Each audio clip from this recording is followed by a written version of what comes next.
this isn't technically a new episode. I guess it's just kind of a postscript to the first episode of this new season, if you want to call it that.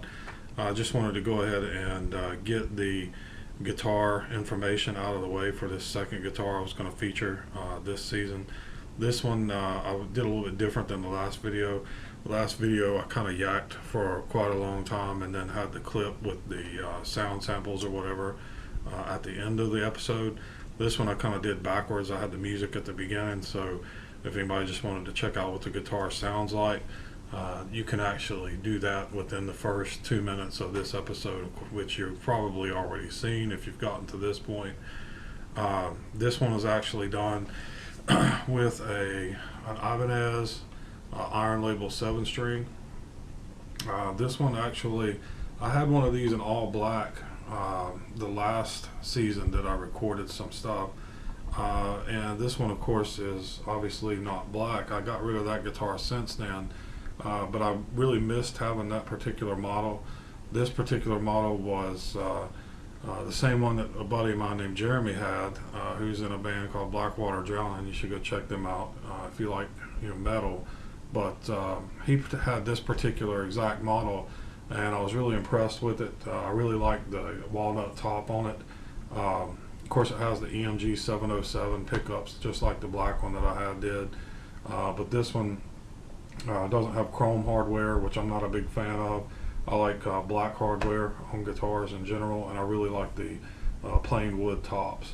Of course, you can also see it has kind of an off-white binding on the body and on the neck that goes all the way up the headstock as well. It does have a rosewood fretboard, 24 frets. This one, I don't know if you can see, but it's got some nice swirl to it, some nice figuring on the fretboard, which you don't usually get on cheaper guitars, especially in rosewood. But kind of got lucky with that. You can see some of the figuring in there, sort of pretty nice. It does have a mahogany body. Like I said before, it's got a walnut top on the back. It's got string through construction here, bolt-on neck like most Ibanez's. It does have a battery compartment for the EMGs and cutouts for your gut and stuff like that, but otherwise it's just your standard 7-string RG. It does have a kill switch here, which I've found to be useful only for just killing the pickups if I need it to be quiet for a second, while I'm doing something on the computer while I'm recording or whatever. But pretty much musically useless unless you do a lot of Rage Against the Machine covers, and again, it's pretty musically useless in that respect. It's got a 3-way switch here, pretty simple. Bridge pickup, both pickups, neck pickup. That's pretty much it. One volume knob. I really like it a lot just because it is so simple and stripped down, and the tone's pretty decent too. EMGs are kind of particular in the sense that they always seem to sound the same no matter what kind of wood the guitar is made out of. I don't know if that's a good or bad thing. I kind of like EMGs just because you always kind of know what you're going to get with them regardless of the guitar itself.